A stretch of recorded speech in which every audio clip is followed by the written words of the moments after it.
I want to go over the different principles.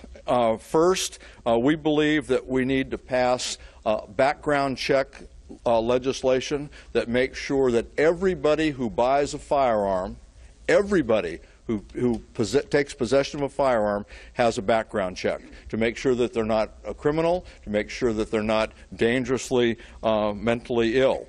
We recognize that there should be some exemptions in that. We need to have some immediate family exemption. We need to make sure that firearm loans for individuals who want to sport, shoot, or hunt, that's not inhibited because of the background check.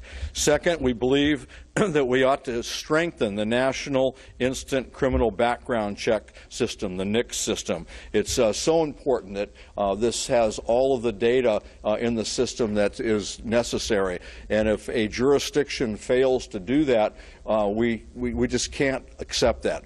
You can't do proper background checks. You can't keep guns out of the hands of people who shouldn't have them if the folks doing the check don't have the data necessary to do that.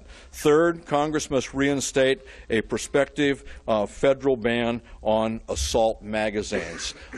10 shells, 10 bullets in a magazine is more than enough for most things, and we should recognize that, and we should put an end to the assault magazines. The only thing that they do, with very few exceptions, is provide people who have the wrong people with guns in their hand a greater ability to do harm and create carnage. Fourth, we must pass legislation aimed specifically at cracking down on illegal gun trafficking and straw purchasing.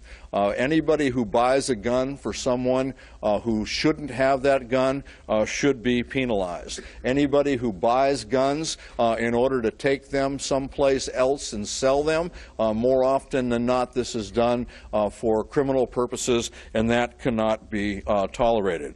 And we also need to do something to make sure that people who are prohibited from firearms but still have firearms, we need to deal with that.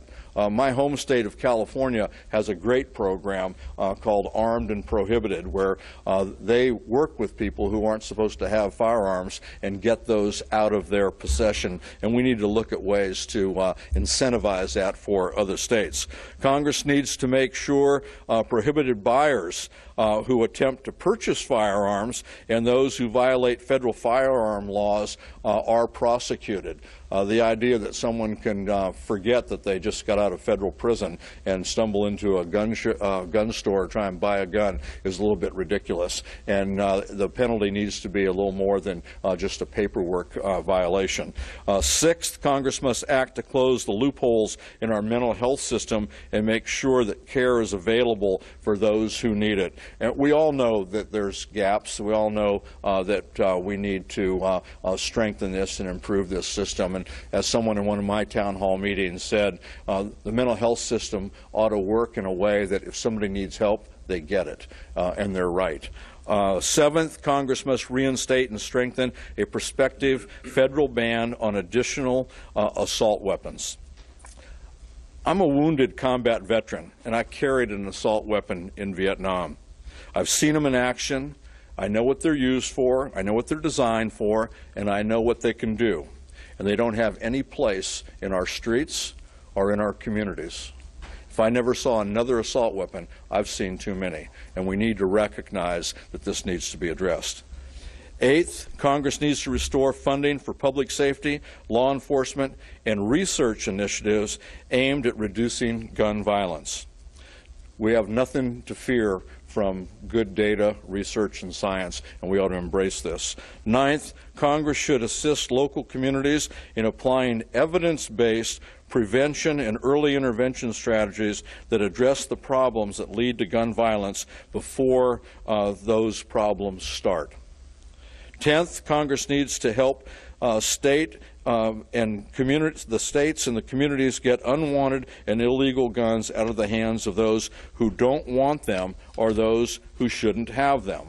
We've seen great success in some of these buyback programs, and we ought to figure out how to help local communities who are pursuing this avenue. And we have all kinds of evidence that there's problems. One of our colleagues had one of these 2 weeks ago and picked up a street sweeper shotgun, 14 assault weapons, a bunch of 100 round assault magazines, and in LA, in your area, they had about the same success and got a bazooka. So there's some stuff out there that as responsible gun owners and as citizens concerned about our families and our communities, we don't want nor do we need on the street. We need to support responsible gun ownership by incentivizing safety training, research into new gun safety technologies, and the safe storage of firearms. 12, Congress must take steps to enhance school safety, and we can do this by helping all schools implement evidence-based approaches that support safe learning environments and are tailored to the unique needs of that local community.